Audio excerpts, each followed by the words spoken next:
You guys were having a conversation off air about the Bengals. Mike has announced that he does not fear the Bengals because in the playoffs, if you've got great pass rushers, as the Cleveland Browns do, you might be able to neuter everything in Cincinnati the way the Chicago Bears did with great pass rushers. That team is fun and exciting, and perhaps Mike has a point there. The discussion started with their decision to take Jamar Chase over Sewell.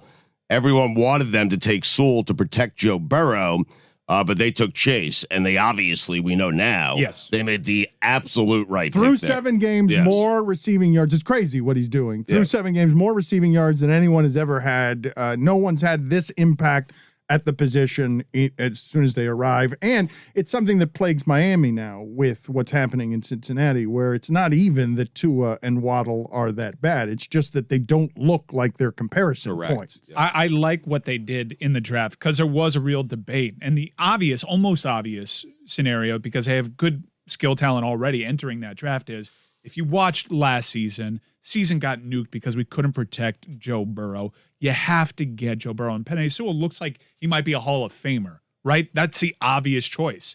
But they went, no, we're going to get Jamar Chase. We don't care that we have Boyd and Higgins. We're going to get the best player available. And it has worked out. I think it's going to be a very good team for a very long time. But I do think their Achilles heel going into this season is still how you beat them now. I think it'll ultimately be their undoing.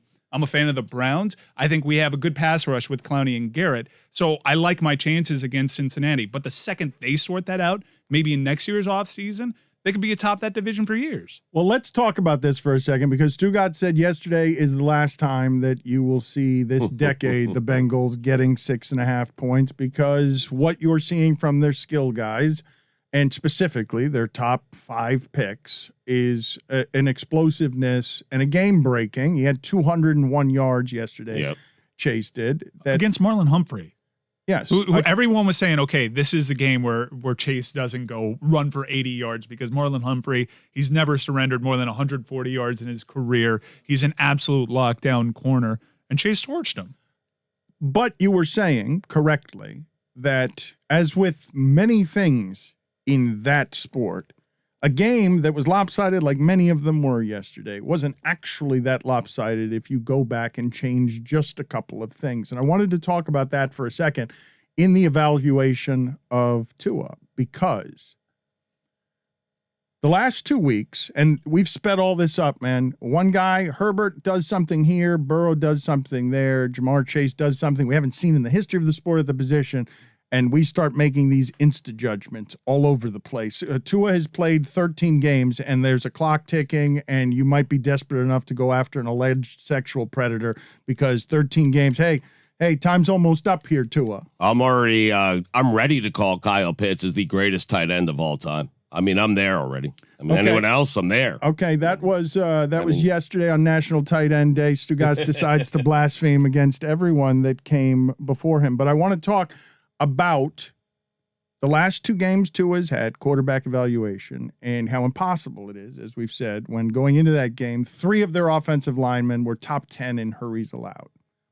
So the last 2 games, Tua, under duress with a bad offensive line, Tua has been pretty good, but he lost one of the games. He would have been excellent if not for what I'm about to say.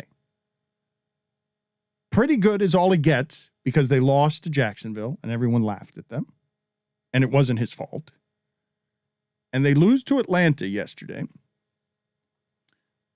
And I want to say it wasn't his fault, because outside of 2 plays, he was magnificent. But in today's NFL, where we're talking about a couple of bounces go differently and you get a different Baltimore-Cincinnati game, and we're not talking about Cincinnati top of the AFC East anymore. Not only were there 2 disaster plays that rookies sometimes give you, that's one thing, but the when of the disaster plays and the how of the disaster plays. Oh, we could have had 3 here. The protection of the football is so vital. We've seen the difference between Mahomes the last 2 years and now. He's Zach Wilson on interceptions right now because he's getting unlucky with the turnovers, and the recklessness is coming back to haunt him. And it's a totally different conversation around the Chiefs and Mahomes because of the recklessness. So the question I want to ask the group is Can Tua have an excellent game if those two things are in it, which is one of them, an interception in the end zone? You had it pretty much guaranteed 3 points in a game where you could have used them. Bad pass. And it was a bad pass, but not as bad as the other one, which Xavier Howard just made the play you need. Xavier Howard got you the ball. You can now take the ball and the lead. And instead, it's not just a terrible interception. It's Atlanta running all the way back, and now they got the ball at your 10-yard line. So it's a disaster interception that goes from you could have had the lead here and the momentum in your stadium, which you had. You made a terrible decision, and Atlanta scores points now. But I like what he did, Dan. He made those mistakes and still got his team back into the game and gave his team a lead towards the end of the game. The defense has to make a stop. My question to you is, can you have played an excellent game by quarterback rating and everything else in today's league if you make the two disaster plays that most quarterbacks... Stugotz, Darnold got benched because quarterbacks aren't doing that anymore. Right. Where you see these terrible throws and bad decisions and you're like, wow... Fields is going to get his coach fired because you can't have 5 turnovers anymore in today's league. Burrow made a disaster play yesterday, so bad, but bounced right back. I mean, he did. But young players do that. My point is we've turned this into such a phone booth of pressure for people like Tua that, look at it. Before Aaron Rodgers gets to wait all this time to not play, now it would appear Tua's career in Miami could be in jeopardy. And I'm looking at the last 2 games and I'm like, I haven't been able to fairly evaluate this person at all based on what's around him. So many different offensive coordinators, skill guys that stink, offensive line that's terrible. And 13 games, you're going to tell me, okay, it might be time to move on because he loses yesterday in a way that I'm asking you. Well, because a guy who's not normally available is about to be available. But that guy's never available. But wait a minute. The Chargers aren't considering this. No. It's not just because of that. It's because we're making the determination in 13 or 14 games. It's not. It's because we've condensed this and pressurized it so much. Look at how these young quarterbacks, all of them look right now, Stugotz. All of them in the sport, the quarterbacks in the first year. You have to allow some learning curve. Manning threw interceptions at the beginning. Marino threw interceptions at the beginning. Not many, though. No, but at the beginning, Stugotz. Yeah. At the beginning, yes, they did. Right. Don't do not many. Look at Peyton Manning's first year in the league. No, it was bad. But, Dan, I guess what I'm saying is Patrick Mahomes, Justin Herbert, and a couple of guys like that have ruined it for the rest of the quarterbacks. There is no more patience. You have to be them right away or they move on to the next person. You're right. It's not fair. Tua should have more time, but he's not going to be afforded that time in today's NFL. I just think it's interesting, and I don't know what's right or wrong. I'm just fascinated at how quickly all of that got fast forwarded on. I'm telling you that I've watched this dude play for a year and a half. It's impossible to make a fair evaluation on him. They're not exciting. They don't throw the ball down the field. The last 2 games, what I have seen from Tua, outside of the mistakes that young quarterbacks make, he has been not the problem in any way at all. But can you make an accurate assessment if those plays exist in your game? If you take a treetop view on him, he still had the 2 disaster plays that impacted win probability the most. And yeah, Joe Burrow had a big mistake that if the Ravens capitalize, maybe it's a different game. But Joe Burrow is also giving you a lot more points than Tua. Tua, given his offensive skill set right now, needs to play a perfect game for the Miami Dolphins to win against just the likes of Jacksonville and Atlanta. Atlanta stinks. And he's not doing that. And I know there's a big thing on, at least on Dolphins Twitter, about how the Dolphins organization has betrayed Tua, and you can't make a fair evaluation on this. But there have been local writers like Omar Kelly and Dave Hyde that have pushed against that notion from the national types like Louis Riddick. And here's the Omar Kelly thread.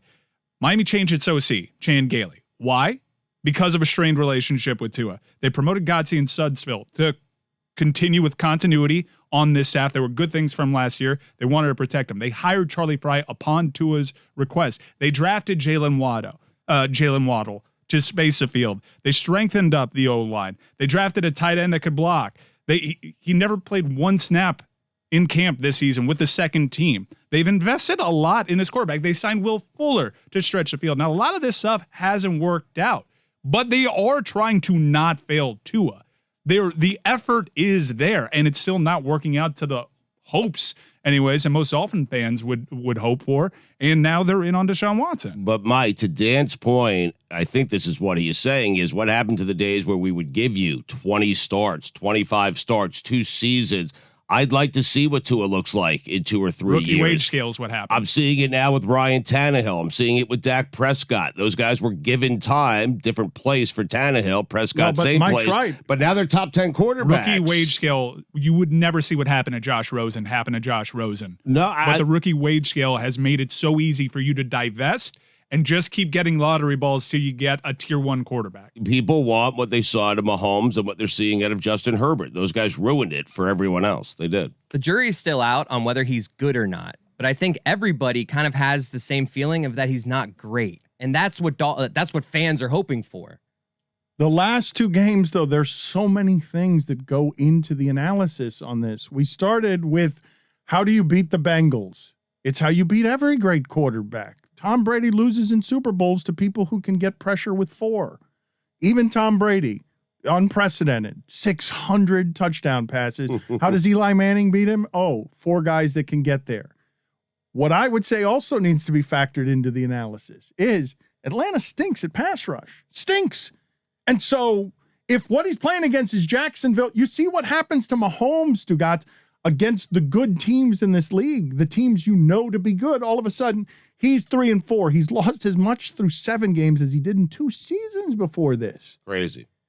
Absolutely crazy. And They're losing the bad teams too, though, Dan. They're not playing well. They're just not playing well, the Chiefs right now. Another part of all the evaluation that goes into the Dolphins and Tua and this coaching staff is that was a good team. They just barely missed the playoffs last year. They're supposed to get better. They made all the moves to get better, and it hasn't worked out whatsoever. I just love, though, that Stugotz's analysis is right. As Dan, it's totally unfair. However, Mahomes made it different for everyone, including Mahomes, who's no longer what Mahomes was when he was making it different for everybody. He set the bar too high for himself. It's a real thing. People looking at the contract that he signed and saying, well, if you're getting this, that's a bad contract.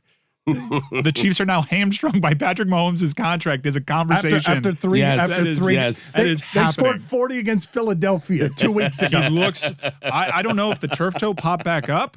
Also, he cleared concussion protocol. That was absurd. How? Absurd. How? Because I've seen knockouts in the UFC. Patrick Mahomes' hands went stiff. His eyes rolled in the back of his head. He couldn't walk to the sideline. I'm pretty sure he was seeing stars. I'm good. Not a concussion. That's exactly how that went, isn't it? That's a concussion test. That is Patrick, here's a concussion test for Patrick Mahomes. Patrick, are you good? I'm good. He was Mike is right. He had the hand went into It got stuck. a stiffness that is not a natural place for a human hand to be when it is that your eyes are rolling into the back of your head. But he did somehow pass the concussion protocol after it seemed like 7 guys were letting him lean on them to get to the concussion tent. Yeah, he should have stayed on the ground. If you remember the concussion that he suffered in the AFC divisional playoff game against Cleveland, it's fairly innocuous. He ran the ball, and it was really the turf that got him. You had to see the replay several times to understand, that's how he got a concussion. But here he gets V-triggered, and his head almost gets taken off, and it's just like, you cleared concussion protocol? What? It was nice to see Chad Henne, though. I mean, it was. Not for me. Guillermo, put it on the poll at Le Batard Show. Was it nice to see Chad Henne?